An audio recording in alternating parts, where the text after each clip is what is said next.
rasulahu bil huda wa dinil haq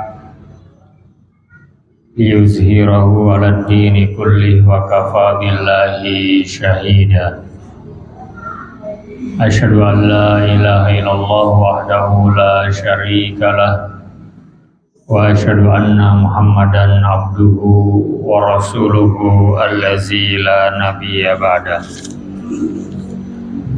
Qala Allah ta'ala fil Qur'anil Karim, a'udzu billahi minasy syaithanir rajim. Ya ayyuhallazina amanu taqullaha haqqa tuqatih wa la tamutunna illa wa antum muslimun. Wa qala ta'ala aidan tsumma latus'alunna yawma idzin 'anil na'im.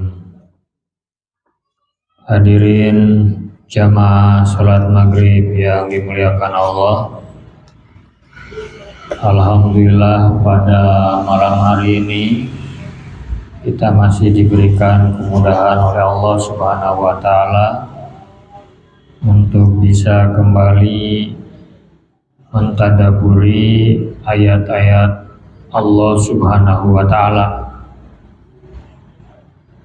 Mudah-mudahan kesempatan ini menjadi sarana untuk mengundang ampunan, rahmat, serta ketenangan dari Allah Subhanahu wa Ta'ala.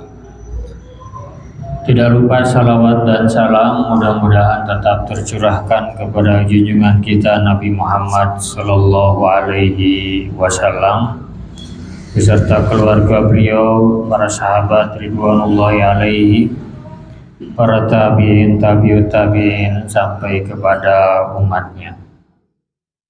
Hadirin jamaah yang dimuliakan Allah Subhanahu wa Ta'ala, banyak sekali nikmat yang telah Allah berikan kepada kita, sehingga terkadang kita sering tidak menyadarinya. Kita mungkin lebih sering menghitung masalah daripada menghitung nikmat Allah. Sehingga akhirnya kalau menghitung masalah, seolah-olah nikmat Allah itu terpinggirkan. Maka pada kesempatan kali ini kita akan coba mengulas tentang mengingat kenikmatan dan pemberian Allah Subhanahu wa Ta'ala. Dari sahabat Abu Hurairah radhiyallahu anhu, beliau menyampaikan bahwa Rasulullah Shallallahu Alaihi Wasallam bersabda. Saya bacakan terjemahan hadisnya. Sesungguhnya pertanyaan pertama yang berkaitan dengan kenikmatan yang akan ditanyakan kepada hamba pada hari kiamat adalah, bukankah kami telah menyehatkan fisikmu dan menyediakan air dingin bagimu? Nah, jadi kesehatan fisik itu adalah anugerah yang Allah berikan kepada kita dan akan ditanya. Ya. Banyak hadis-hadis yang menerangkan bagaimana agar kita disuruh untuk memanfaatkan, menjaga, memelihara nikmat-nikmat yang telah Allah berikan, termasuk nikmat fisik kita ini. Nah, kalau di hadis yang sering kita dengar, ya, hadis Igtanim homsan qabla homsin, jagalah 5 perkara sebelum datang 5 perkara, atau manfaatkan 5 hal itu sebelum datang 5 hal yang lain. Yang pertama adalah syababaka qabla haramika, jagalah masa mudamu sebelum datang masa tuamu. Masa di mana kuat-kuatnya manusia, masa di mana keemasan. Oleh karena itu, jangan sampai masa muda itu kita sia-siakan. Justru manfaatkan dengan melaksanakan ibadah kepada Allah. Kemudian itu nikmat fisik, ya. Yang kedua adalah tentang air dingin yang disediakan bagimu. Nah, ya, perkara air itu Islam sangat-sangat concern, sangat memberikan perhatian. Oleh karena itu, kita hadir di negeri yang sangat subur, ya, berlimpah luas airnya. Nah, terkadang kita kurang untuk bersyukur, yaitu dengan menjaga air itu dimanfaatkan dengan sebaik-baiknya. Saya bacakan lagi satu hadis sebelum kita mentadaburi ayat-ayat Allah yang lain sebagai pembuka. Saya bacakan terjemahannya lagi agar cepat. Dari sahabat Abu Hurairah radhiyallahu anhu, beliau menuturkan, pada suatu hari atau suatu malam, Rasulullah SAW pergi keluar rumah. Tiba-tiba beliau bertemu dengan sahabat Abu Bakar dan sahabat Umar radhiyallahu anhuma.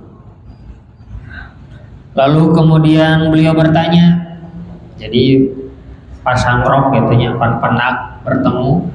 Wengi-wengi ini kalau luar bareng itu jika janjian, ada tipe itu cacan HP ya. Saur Rasulullah SAW teh naros Abu Umar sareng Abu Bakar, mengapa kalian keluar rumah malam-malam begini? Maka kemudian mereka menjawab, kami lapar ya Rasulullah. Ini dua sahabat mulia ya, Abu Bakar sareng Umar. Salatri daya tuangan di bumi. Kemudian Rasulullah Shallallahu Alaihi Wasallam bersabda, demi Allah yang jiwaku ada di tangannya, aku juga keluar karena lapar seperti kalian. Ya, jalmi-jalmi anu takwa, jalmi-jalmi anu mulia, naraos lapar. Sedih ya, orang ngopi dia Rasulullah SAW kaya tuangan di bumi. Orang tacan kantor sebagai tanya, wongi-wongi keluar apa? Orang mau panginten nyana kartosnya, orang ngagale. Ayo kesanis, milarian tuangan. Nah, kemudian Rasulullah SAW, kalau begitu ya istilah jawabnya, marilah. Akhirnya mereka pergi mengikuti beliau ke rumah salah seorang sahabat Ansor yang bernama Abu Haisam bin At-Toihan.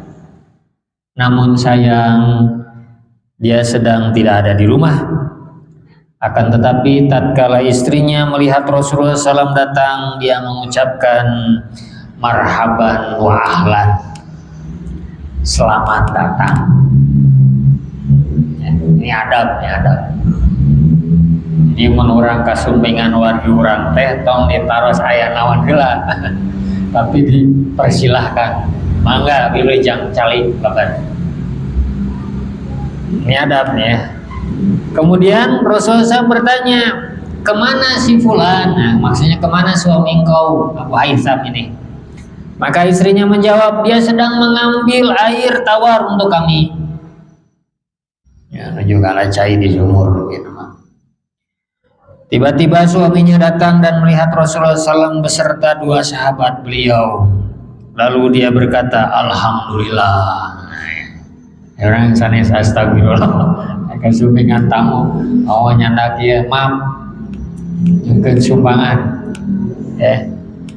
Maka kemudian sahabat tadi mengatakan, alhamdulillah, tidak ada orang yang lebih bahagia dariku hari ini karena kedatangan tamu yang mulia. Lalu dia mengambil setandan kurma. Jadi sahabat itu memberikan pengajaran kepada kita, tong wakana ros aya naon heula tos langsung suguhan.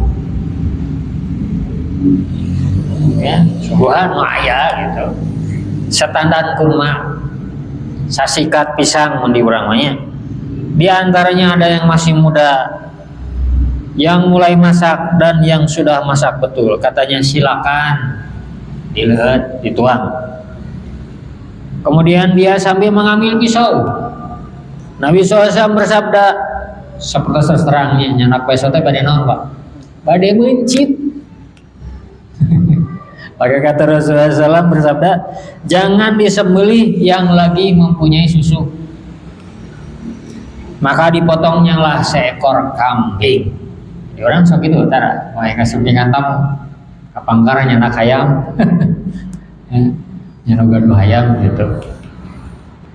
Nabi SAW kemudian mereka makan kambing, makan kurma standar dan kemudian minum. Setelah semuanya kenyang dan puas makan dan minum, Rasulullah SAW bersabda kepada sahabat Abu Bakar dan Umar, demi Allah yang jiwaku berada di tangannya, wallazi nafsi biyadih, kalian akan ditanya pada hari kiamat tentang kenikmatan yang kalian peroleh saat ini. Kalian keluar dari rumah karena lapar dan pulang sesudah memperoleh kenikmatan ini. Hadis riwayat Imam Muslim. Ini nu orang sagala nu dituang, orang nu dileteh teh bare ditaraskeun kan. Kan harta tuh begitu. Ya. Min aina iktasabah, harta tuh ya. 4 perkara kaki seorang hamba tidak akan bergeser pada hari kiamat sehingga ditanya tentang 4 perkara. Tentang usia mudanya, tentang umurnya, tentang hartanya, dari mana dia peroleh, ke mana dia belanjakan.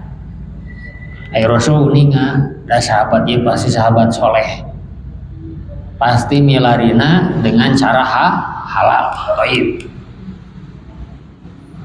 Jadi itu samarangan Rasul teh. Mun hoyong diniatkan maka luar itu siang-siang.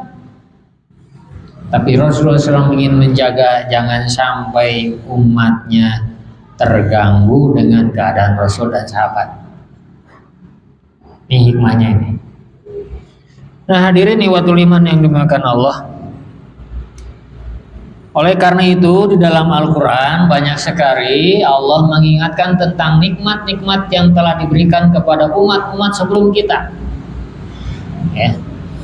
Allah menyebutkan tujuannya adalah agar kita mengingatkan kalau ada yang diazab karena mereka itu kufur, maka kita diingatkan agar jangan sampai mengikuti seperti mereka.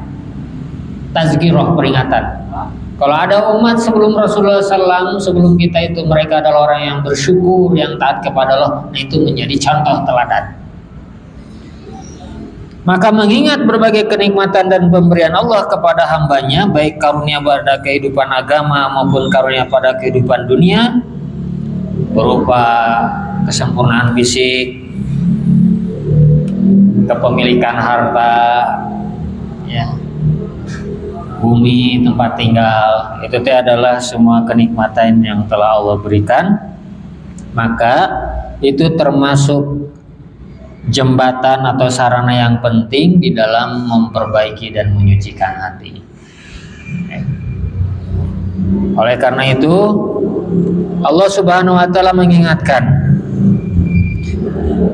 wejangan atau nasihat yang diberikan oleh Nabi Hud kepada umatnya. Dibuka Quran surat Al-A'raf surat yang ke-7 ayat yang ke-69. Surat Al-A'raf surat yang ke-7 ayat yang ke-69.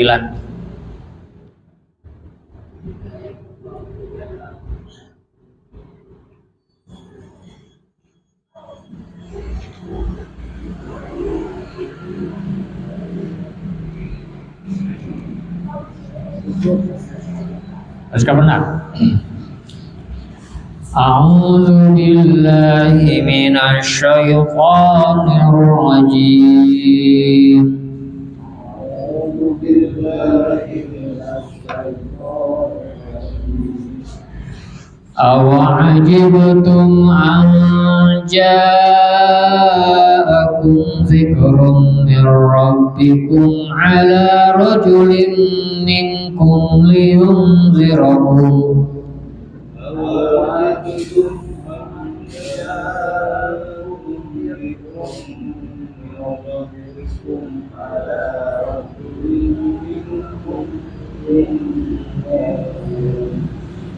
واذكروا إذ جعلكم خلفاء من بعد قوم نوح وزادكم في الخلق بسطة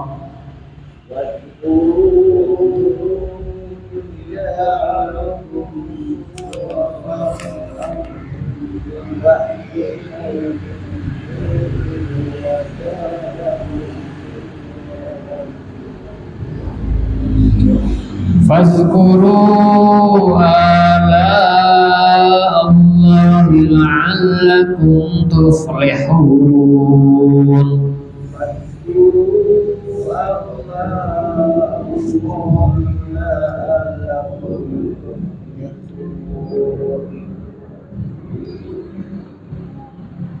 Enggak, yang terjemahan.